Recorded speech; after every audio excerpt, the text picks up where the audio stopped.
moja igi wanakuwaga na kahistoria. Hebu imagine kama tuseme for example, naseme ni makosa.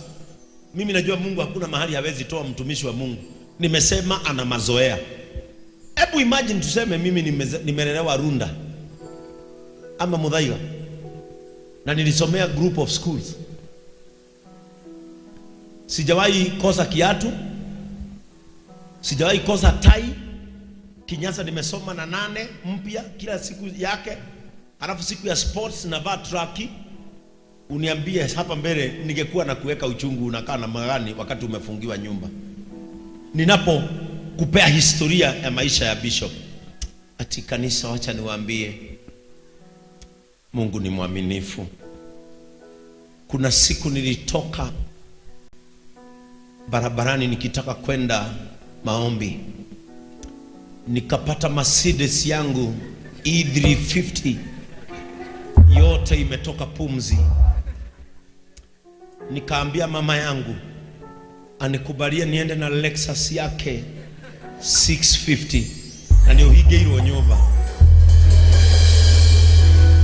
Mungu ana mazoea ya kutumia watu wenye historia iliyo na uchungu.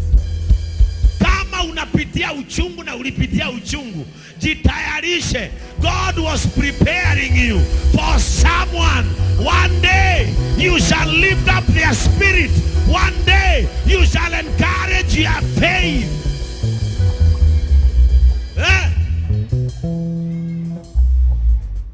Ati mam akaniambia kabla niende maombi nimgoje akimbie shopping Galeria. Mimi tu nikatulia nyumbani, nikaenda 3rd floor.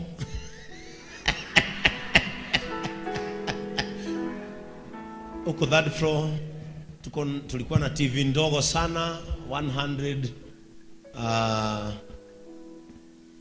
inches. Nikawasha.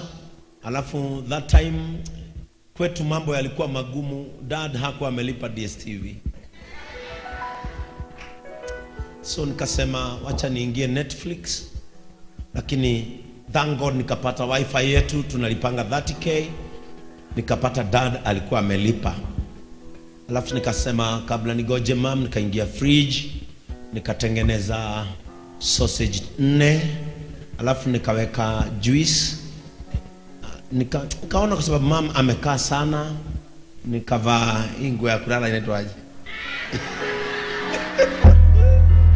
Sasa hiyo ni ushuhuda ya mchungaji ambaye hajapitia uchungu.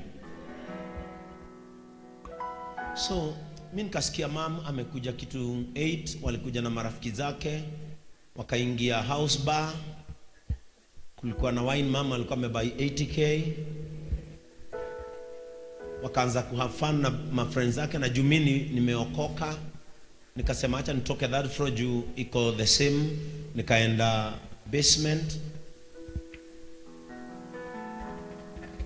Alafu nikaasha home theater yetu, mama amenibaia ya 300k. Wacha niwaambie watu wa Mungu, nimepitia mazito.